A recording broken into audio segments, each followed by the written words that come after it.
예수님의 탄생을 축하하는 날 함께 예배하는 것은 우리에게 축복입니다. 예수님이 이 땅에 오셨을 때에도 온 세상이 기뻐하고 즐거워하는 것이 아니라 그가 이 땅에 오셨다는 것을 아는 사람들이 기뻐하고 즐거워하는 시간을 가졌습니다. 21세기를 살지만 이 날이 주의 날인 것을 기억하고 하나님 앞에 예배하고 살아가는 것이 우리가 누리는 영적인 행복이기도 합니다. 신바는 어릴 때부터 아버지로부터 늘 듣는 한 이야기가 있었습니다. 그것은 무파사가 이렇게 이야기를 하죠. 신바, 밤하늘의 별을 보아라. 신바, 늘 밤하늘의 별을 보고 살아라. 인생의 어려운 일들을 만나면, 외로운 삶의 현장을 경험하게 되면, 너 스스로 도무지 이해하기 어려운 시간들을 만나면 너는 별을 보고 살아라. 그 별에는 돌아가신 왕들의 이야기가 거기에 있다. 외로울 때 그 별들을 바라보면 왕들이 세상을 살았던 삶의 지혜를 만나게 될 것이다. 혼돈의 세상을 경험할 때마다 왕들이 어떻게 세상을 살았는지를 돌아보고 밤하늘의 별을 바라볼 때마다 그 속에 선조들이 살았던 삶을 돌아보고 살아라 하는 것이 무파사 아버지가 신바에게 이야기해주는 삶의 지혜이기도 했습니다. 신바가 별들을 바라보고 살아야 되는 것처럼 평생 별을 바라보고 살아야 되는 한 사람이 있었는데 믿음의 조상 아브라함이었습니다. 하나님이 그에게 별을 바라보라 말씀하시고 큰 민족을 이루겠다 말씀하셨습니다.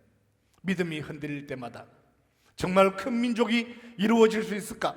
하나님이 약속하신 수많은 별들처럼 구원받은 하나님의 사람들이 나타날 수 있을까? 만들어질 수 있을까?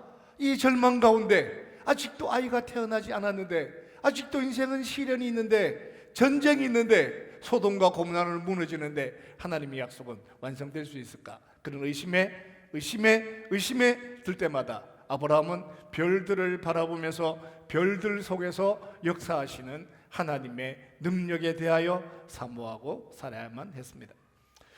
지금도 우주는 확장되고 있습니다. 우주는 여전히 팽창하고 있습니다. 우주는 점점 커지고 있습니다. 우주가 점점 별들의 세계가 커지는 것처럼 하나님의 나라는 점점 확장되고 있는 것일까요? 오늘 우리는 읽은 본문에서 밤하늘의 별들을 찾는 사람들을 만나게 됩니다. 그들은 숨겨진 사람들이었고 남겨진 사람들이었고 구루터기와 같은 사람들이었습니다. 오랜 세월 동안 조그마한 동네 안에 숨어서 사는 것처럼 별들을 바라보며 살았는데 그들에게 한 가지 소원이 있었는데 그 별이 나타나기를 오랫동안 기다리며 살아간 거죠. 유일한 이유가 있다면 혹시라도 오늘 밤이라도 그 별이 뜰 수 있을까라고 하는 것이 그들에게는 소망이었습니다. 드디어 별이 나타났습니다. 그들은 그분을 찾아서 경배하기를 원했습니다. 성탄절 아침에 별을 찾는 사람들과 함께 예수님이 이 땅에 찾아오신 은혜에 대하여 함께 추적해 보려고 합니다. 1절 말씀을 다시 한번 보시기 바랍니다. 헤롯 왕 때에 같이 읽읍시다. 시작. 헤롯 왕 때에 예수께서 유대 베들레헴에서 나심에 동방으로부터 박사들이 예루살렘에 이르러 말하되, 예수님은 약속의 땅 유대 땅 베들레헴 에브라다에 찾아오셨습니다. 그때가 헤브론 왕이 헤롯 왕이 나라를 다스릴 때라고 표현합니다. 누가는 황제가 호적을 하라 했을 때라고 말씀을 하십니다. 이때는 하나님이 정하신 때인데 그 때를 하나님이 정하셔서 행하시는 것으로 끝나지 아니하고 헤롯의 때에 아우구스투스가 호적을 하라 했을 때에 누가가 기록하고 마태가 기록하는 유일한 이유가 있다면 누군가가 예수 믿지 않는 어떤 사람들이 그때가 언제냐고 물으신다면 마태는 헤롯이 왕이었을 때라고 이야기를 하고 누가는 황제가 호적을 조사했을 때라고 표현을 하기도 합니다. 예수 그리스도를 믿고 살아가는 것이 누군가에게는 가장 쉬운 일이 되기도 하지만 어떤 사람에게는 가장 어려운 일이 되기도 합니다. 하나님의 뜻대로 되었습니다. 우리는 믿습니다. 그것이 가장 쉬운 사람들도 있습니다. 저는 모태신앙으로 태어났습니다. 저는 63년 12월 5일 날 시골에 있는 조그만 교회에서 유아 세례를 받았습니다.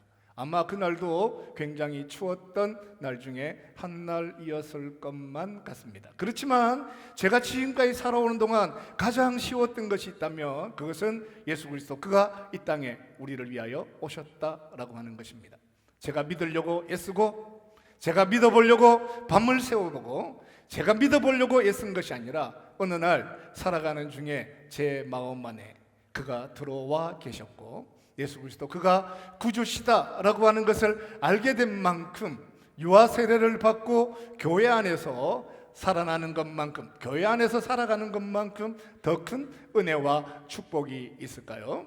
오늘 유아 세례 받은 우리 자녀들 인생을 살아가는 동안 가장 쉬운 것이 있다면 그것은 예수 믿는 것이었습니다. 부모님의 손을 잡고 성탄절에 교회 가는 것 외에, 부모님과 함께 5월달이면 믿음의 가문을 세운다라고 생각을 하고 부모의 품에서 새벽에도 특세를 깨우며 살아간 흔적 외에 달리 한 것이 없었는데, 어느 날 살다가 보니까 내 마음 안에 예수 그리스도 그가 믿어지는 은혜를 가지고 살아가는 것만큼 더 큰 축복이 있을까요?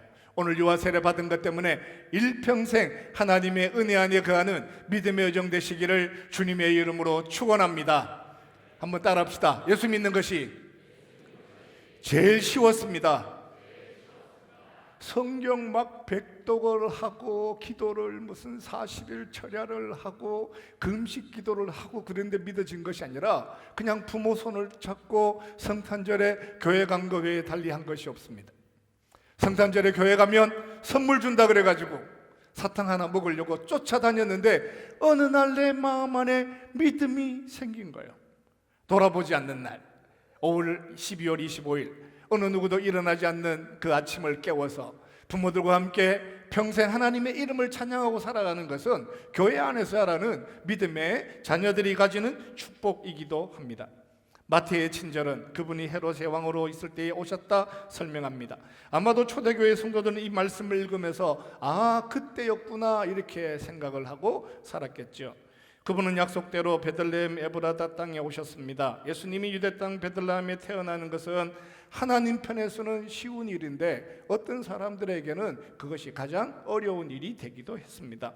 동방의 박사들은 별을 보고 찾아 나섰으니까 적어도 3개월, 적어도 5개월 정도 먼저 출발했을 가능성이 많습니다. 페르시아에서 여기까지 오는 동안 3개월 정도 시간이 걸린다면 별을 발견한 것은 3개월 전이겠죠. 6개월 전일 수도 있습니다. 동방 박사들이 누구냐라고 물어보면 성경학자들은 여러 이야기를 합니다. 어떤 사람이다, 어떤 사람이다, 어떤 사람들 것이다 라고 추정해보지만 그 여러 의견 중에 제가 가장 동의하는 내용은 바벨론의 포로로 끌려갔다가 다시 돌아오지 못한 어떤 사람들 중에 페르시아에서 오랫동안 별에 대해서 연구를 하고 그 세상을 살아가는 동안 아브라함의 별을 지켜보면서 하나님의 역사에 대하여 기다리고 살았던 어떤 사람들이 아닐까 하는 의견에 대해서 저는 동의를 합니다. 고향을 떠났습니다. 오랫동안 아브라함의 별을 보고 평생을 살았습니다. 별을 본다라고 하는 것을 천문학이라 그러기도 하고 페르시아에서는 학문이다라고 표현하는 사람들도 있고 점성술이라고 표현하는 사람들도 있었지만 그들이 별을 보는 유일한 이유가 있다면 행여라도 혹시라도 그가 오시는 일들에 대하여 별이 나타나면 우리도 예수님께 가서 경배하고 살아야겠다라고 하는 그 마음에 조그마한 소원을 두고 밤마다 별을 지켜보는 삶을 살았습니다. 바벨론의 포로로 끌려가는 세상은 고난이고 힘들고 어려운 일이기도 했지만 돌아보면 하나님께서는 그 페르시아의 고난의 시간들을 통하여 회당을 만드시고 그곳에서 건축학을 공부하게 하시고 점성술을 공부하게 하시고 과학을 공부하게 하시고 수도를 만나게 하시고 물을 마시는 수로를 경험하게 하시고 수많은 기술들을 경험하게 되었는데 신기하고 놀라운 것은 세상에서 과학을 배우고 수학을 배웠는데 그 과학으로 하나님을 사랑하고 살기를 원하는 사람들이 있는 거죠. 그 세상에서 학문을 배웠는데 법학을 공부하게 되었는데 그 법학을 배운 것으로 끝나지 아니하고 하나님의 율법을 공부하기를 원했던 사람이 에스라라고 하는 사람이었습니다. 페르시아라고 하는 바벨론 땅에 살면서 건축학을 배우게 되었는데 건축하는 것으로 끝나지 아니하고 내가 언젠가 고향에 돌아가면 나는 이 땅에서 배운 건축의 기술을 가지고 성전을 재건하는 사람이 되어야겠다라고 생각하고 살았던 사람들이 느헤미야였죠. 100년이 지나고 200년이 지나고 300년 또 다른 600년 700년의 시간이 지났는데 별을 보고 오랫동안 기다렸던 그들에게 드디어 별이 나타나게 되었습니다.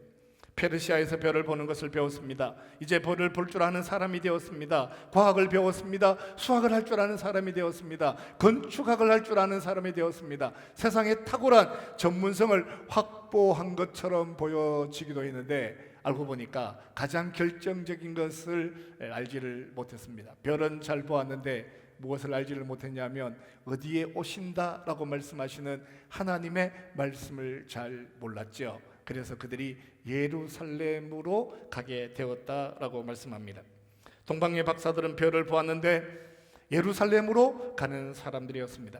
별을 보지 못했지만 하나님의 말씀을 묵상하고 살아가는 사람들은 예수님이 베들레헴 에브라다에 오신다라고 하는 것을 알았지만 그들의 눈에는 별이 보이지 않았습니다. 별이 보이는 사람들에게는 별이 보였는데 그가 어디에 오시느냐라고 물었을 때 베들레헴 에브라다라고 하는 것을 알 수가 없었죠. 예루살렘으로 갔기 때문에 하나님이 자기 아들을 갑자기 예루살렘으로 올려 보내실까요? 세상이 분석하면 세상의 유전학이 분석을 끝내면 세상의 천문학이 또 다른 답을 만들어내면 하나님이 그렇구나, 세상이 슈퍼컴퓨터가 이렇게 계산을 했구나, 나도 거기에 따라가 봐야지, 하나님이 이렇게 뜻을 돌이키실까요? 우리가 지금까지 경험한 바로는 하나님은 자기 뜻에 대해서 한 번도 돌이키신 적이 없습니다. 약속하신 모든 것을 성취하시는, 자기 약속하신 것에 대해서는 언제나 집착하셔서 약속하신 대로 성취하시는 하나님이셨다라고 말씀합니다. 사랑하는 성도 여러분, 인생의 어떤 일들을 만난다 할지라도 고도로 발달된 수학을 만나고 천문학을 만나고 슈퍼컴퓨터를 만난다 할지라도 하나님의 약속을 붙잡고 살아가는 믿음의 사람들이 되시기를 주님의 이름으로 축원합니다. 옆에 분들과 격려하고 축복합시다. 사랑합니다. 축복합니다.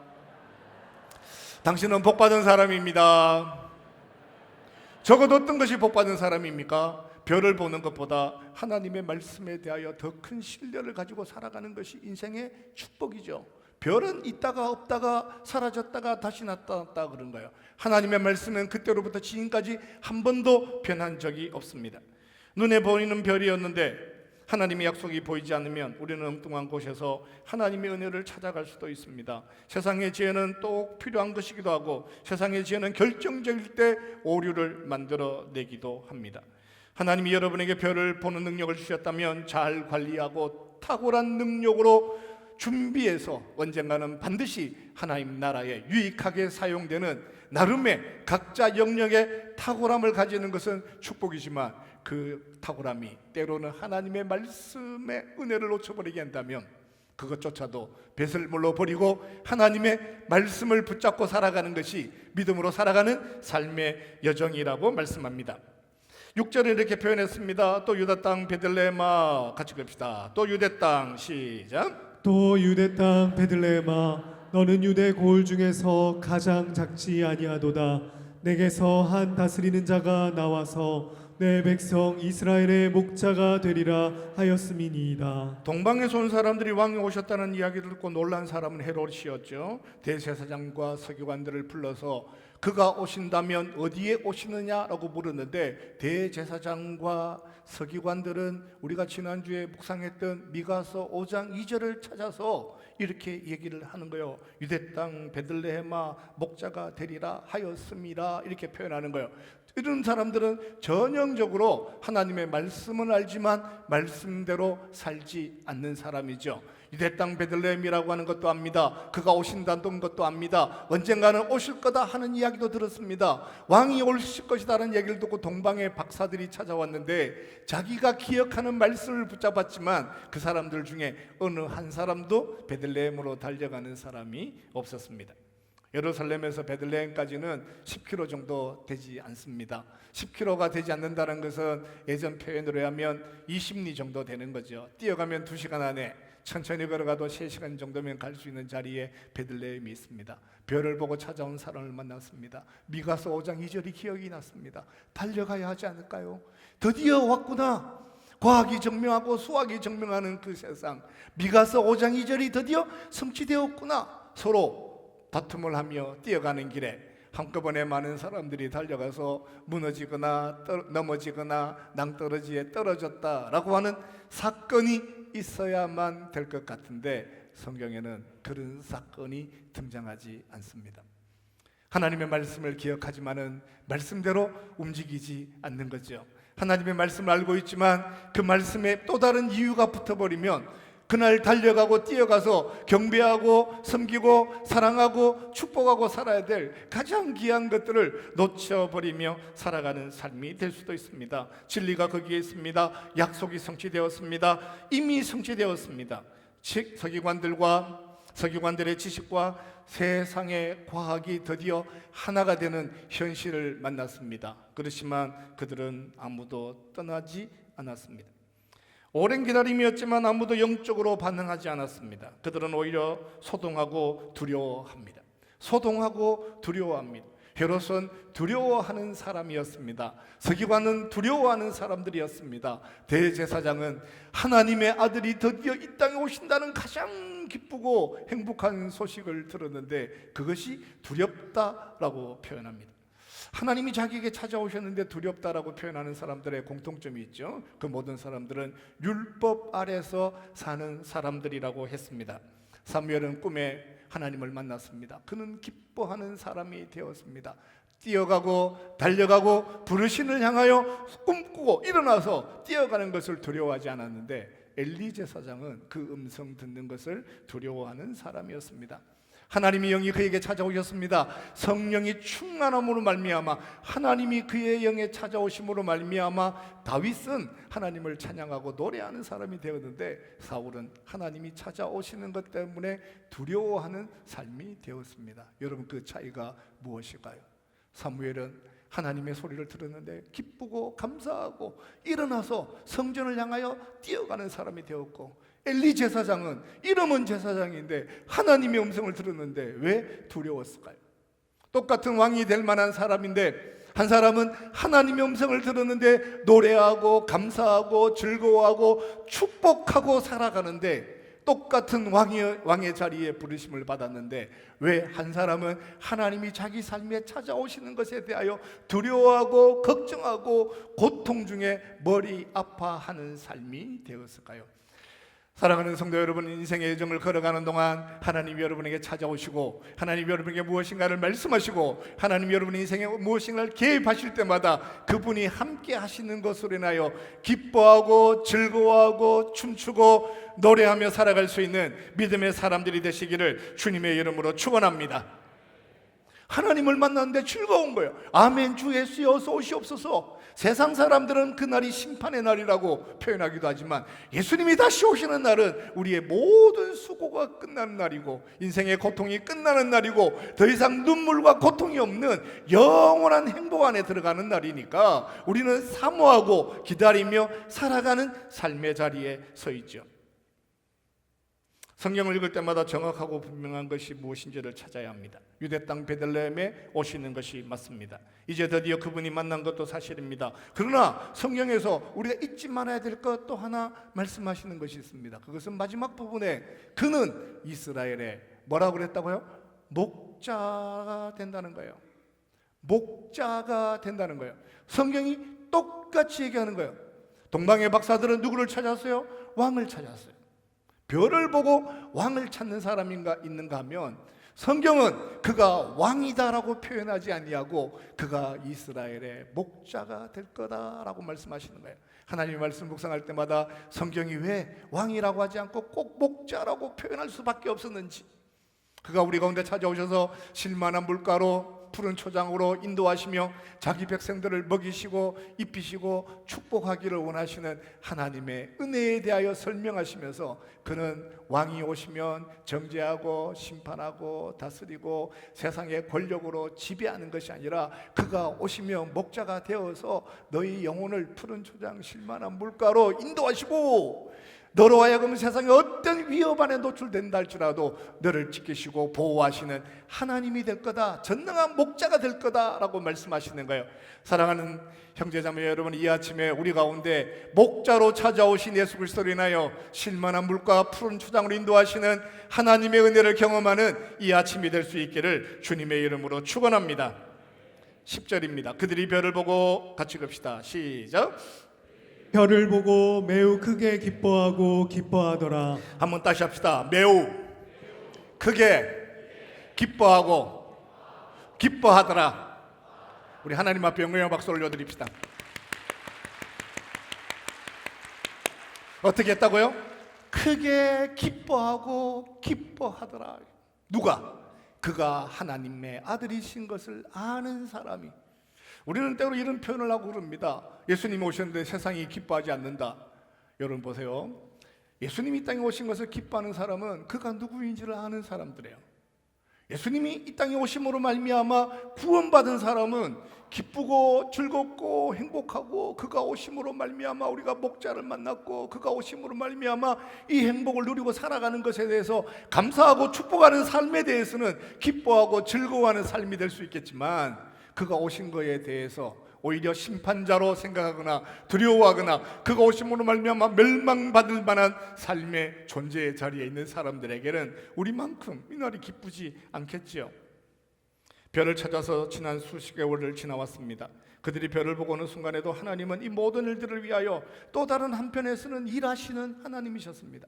왕을 찾아서 예루살렘으로 올라가는 사람들에게 가장 큰 기쁨이 되게 하기 위하여 하나님은 또 다른 곳에서 일하시는 하나님이셨습니다. 마리아는 자기가 아이를 가졌다는 이야기를 듣고 친족 엘리사벳을 찾으러 유대 땅까지 걸어서 온 적이 있습니다. 그러니까 마리아는 오늘 처음 베들레헴에 온 것이 아니라 요셉의 손을 잡고 처음 온 것이 아니라 처음 천사로부터 아이를 가졌다라고 하는 이야기를 들었을 때 유대 땅까지 달려올 수 있는 건강한 여인이었습니다.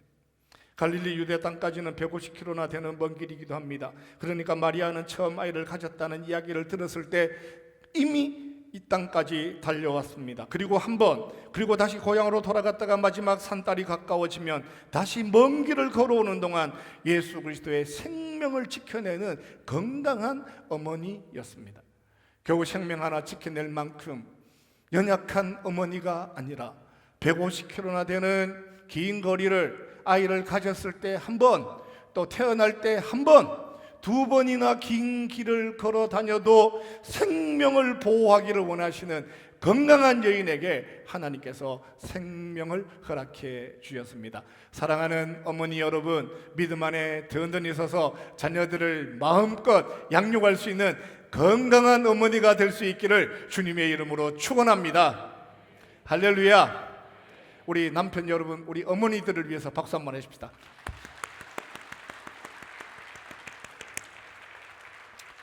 마리아는 가냘프고 연약하고 비실비실하고 주눅들고 어쩔 줄 몰라 하는 그런 여인이 아닙니다. 천사로부터 그 얘기를 들었을 때 당당하게 뛰어가서 유대 땅까지 150km 내가 가서 엘리사벳 만나는 거 두렵지 않고, 이미 당신도 아이를 가졌습니까? 저에게도 하나님이 아이를 가질 거라고 말씀했습니다. 그녀는 그날 이후로 한 번도 그 아이 가진 것을 부끄러워해 본 적이 없습니다. 세상에서 누구로부터 조롱받는 것처럼 수치스러운 삶의 자리에서도 멘탈 갑으로 살아가는 건강한 어머니, 그 어머니가 예수의 어머니 마리아였습니다. 요셉은 경건한 사람이었습니다. 유다 지파에서 태어났습니다. 유다 지파의 사람이 나사렛이라고 하는 스불론 지파에서 살았습니다. 나사렛은 유다 지파의 땅이 아니라 스불론 지파의 땅입니다. 유다 지파 사람이 스불론 지파의 땅에 와서 산다라고 하는 것은 그 이야기 자체가 고생스러운 삶에 눈물 없이는 볼 수 없는 인생 여정일 수도 있습니다. 고향 땅을 두고 남의 지파에 가서 살아왔던 이야기들을 기록한다면 성경을 다 기록해도 모자랄 수도 있습니다. 마리아가 아이를 가졌다는 이야기를 들었을 때, 그리고 천사가 꿈에 나타나서 그 아이가 메시아가 될 것이다 라고 하는 이야기를 들었을 때 요셉은 용감한 사람이었습니다. 그날 이후로 한 번도 마음이 흔들려 본 적이 없습니다. 자기에게 찾아오신 하나님의 말씀에 대하여 오랫동안 가슴에 품고 세상이 조롱하는 것처럼, 아이 가진 여자와 결혼하는 것에 대하여 비난하는 것처럼 소리가 들릴 때에도 아버지는, 남편은 아내를 지켜내기 위하여, 아이의 생명을 지켜내기 위하여 경건하지만 강인한 용기 있는 아버지로 살아야만 했습니다. 믿음의 자녀들을 양육하시는 아버지 여러분, 여러분 마음에 허락하신 예수 그리스도의 생명을 통하여 평생 하나님의 사랑을 지켜갈 수 있는 흔들리지 않는 믿음의 아버지가 되시기를 주님의 이름으로 축원합니다. 할렐루야. 우리 아버지를 향해서 박수 한번 하십시다. 우리는 오늘도 자기 백성들의 기쁨을 위하여 일하시는 하나님을 신뢰하고 살아갑니다. 그것은 하나님의 능력에 가는 것이고, 별은 움직이고 있습니다.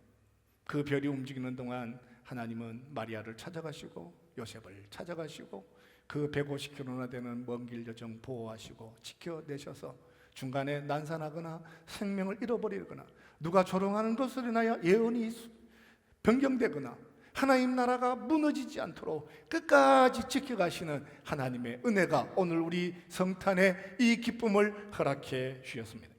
지극히 높은 곳에서는 하나님께 영광이요 땅에서는 하나님이 기뻐하시는, 누가복음 2장 14절 우리 같이 봅시다. 시작. 지극히 높은 곳에서는 하나님께 영광이요 땅에서는 하나님이 기뻐하신 사람들 중에 평화로다 하니라. 아멘. 지극히 높은 곳에서는 하나님께 영광이 되고 이 땅에서는 끊임없이 평화의 영광으로 찾아오신 그 주님, 오늘 유아 세례받는 그 순간부터 하나님 앞에 부르심 받는 그날까지 성탄절날 아침에 이 자리에 앉기를 소원하고, 세상의 환경이 어떻게 변하든지, 혼란한 세상을 만나든지, 외로운 세상을 만나든지, 육체의 연약함이 찾아오든지, 때로는 삶이 수치스럽고 부끄러운 것처럼 느껴지는 삶의 혼란한 세상을 만난다 할지라도 당황하지 아니하고 그 생명을 품고 하나님의 은혜에 붙잡고 살았던 건강한 믿음의 조상들처럼, 믿음의 아버지들처럼, 아브라함처럼, 요셉처럼 하나님 나라 지켜가는 성탄절 아침마다 하나님 앞에 나와 평생을 예배하고 기뻐하고 즐거워하고 찬양하고 살아갈 수 있는 믿음의 여정 되시기를 주님의 이름으로 축원합니다.